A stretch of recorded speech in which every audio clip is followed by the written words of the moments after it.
Eu, por si, tenho 22 anos, gosto de política desde 2016. Já tive vários debates e discussões com o ex-prefeito Rodrigo Dedé. E ao meu ver, Rodrigo, você se comunica muito bem. A sua gestão de 2014... 13 a 16. 13 a 16, para mim, foi a melhor gestão que teve em termos de administrativo. Trouxe 2 empresas e os seus resultados não tem como negar.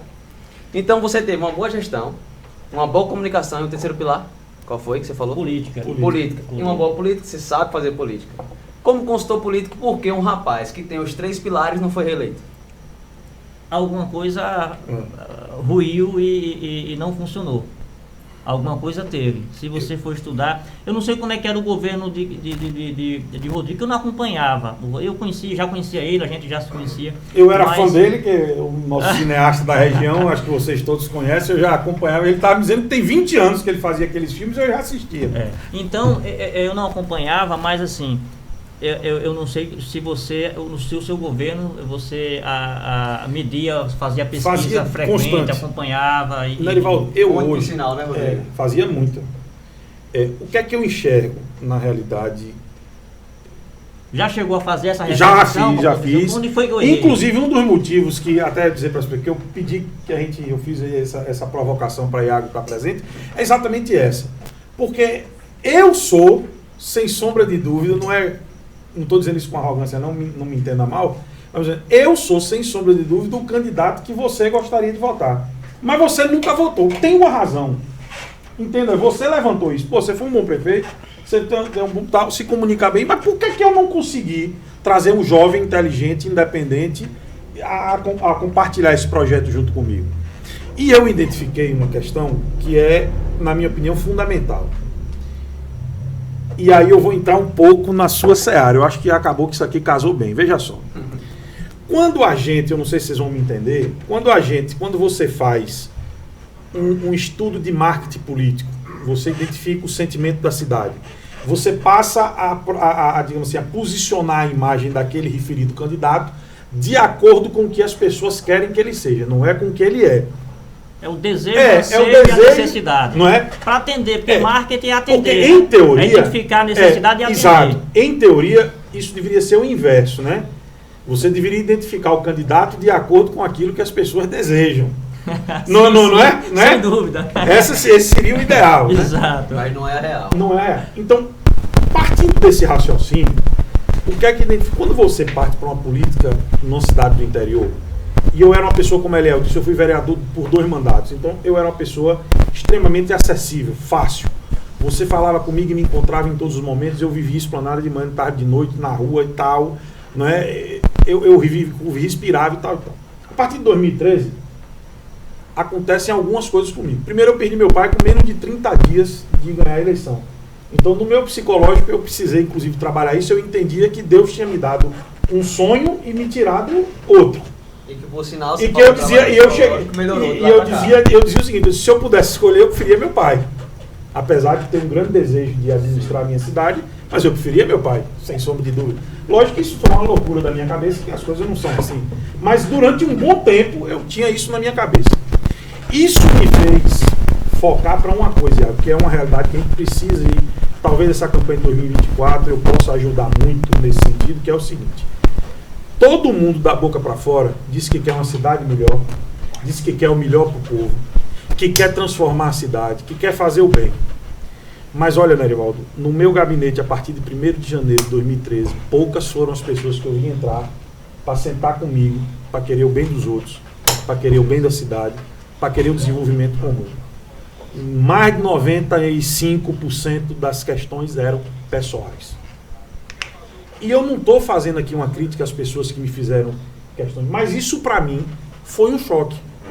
Porque eu fui um sujeito seguinte: as minhas campanhas de vereador, eu achava um absurdo quando os meus colegas diziam quanto tinha gastado para chegar até ali.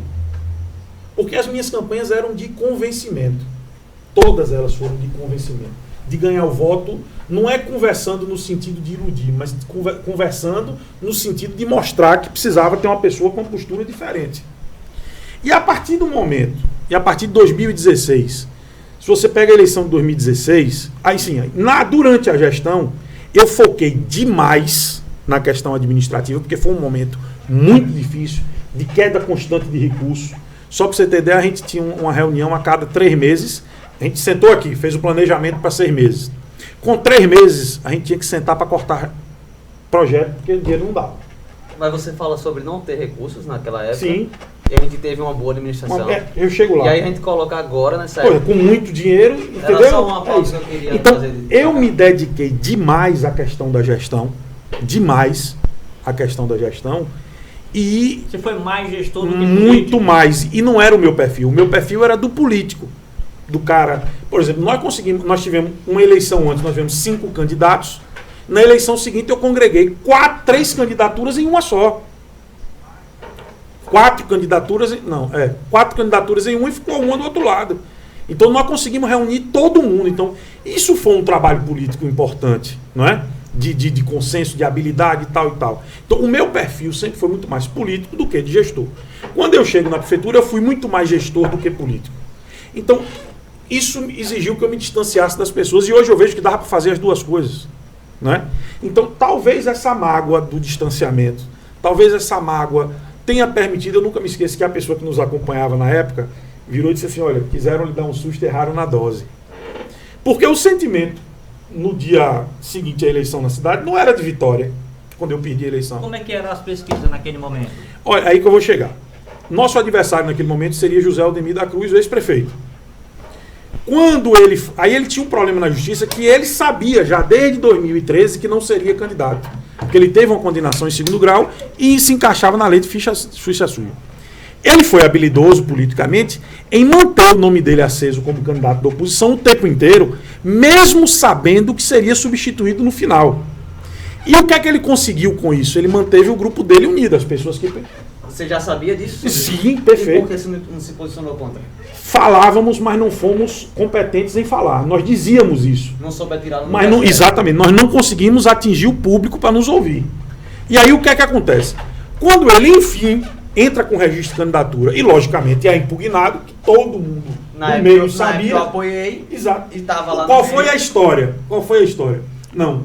Rodrigo comprou a impugnação da candidatura de Aldemir. Por sinal, eu acreditei nisso. Sim, exatamente. Então, assim, veja que propaganda tosca, sem nexo, mas que, pela emoção do momento, deu ao meu concorrente, até então candidato inexpressivo, a condição de disputar e vencer as eleições. Ele ganhou praticamente no final. Ele criou um sentimento no final, não é?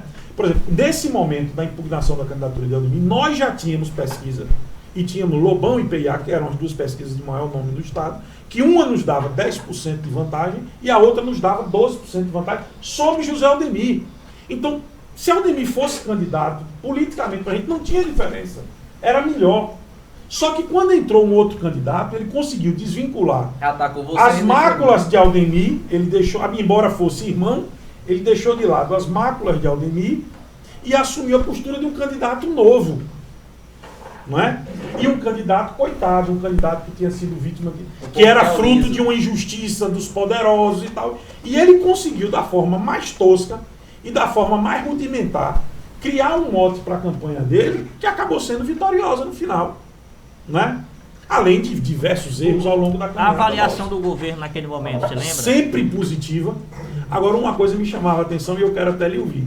Em alguns momentos era positiva a minha avaliação como político e a do governo.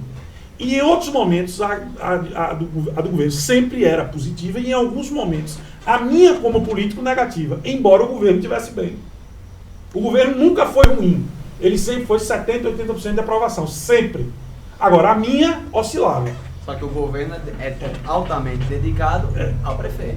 Mas é isso, mas as pessoas diferenciavam. Porque você é altamente dentro do governo. Né? Nesse cenário aí que você me apresenta, Rodrigo, ele fica claro aí que o problema era mais a parte política, quando Sim. o governo é bem avaliado. Hoje eu enxergo. Já houve situação em que a gente fez pesquisa, onde o prefeito tinha 80%, quase 90% de aprovação, e quando você perguntava ao mesmo ao eleitor, você aprova o governo, ele aprovava o governo, Mas quando e quando você perguntava, mas serviço... você vota nele, dizia não. É.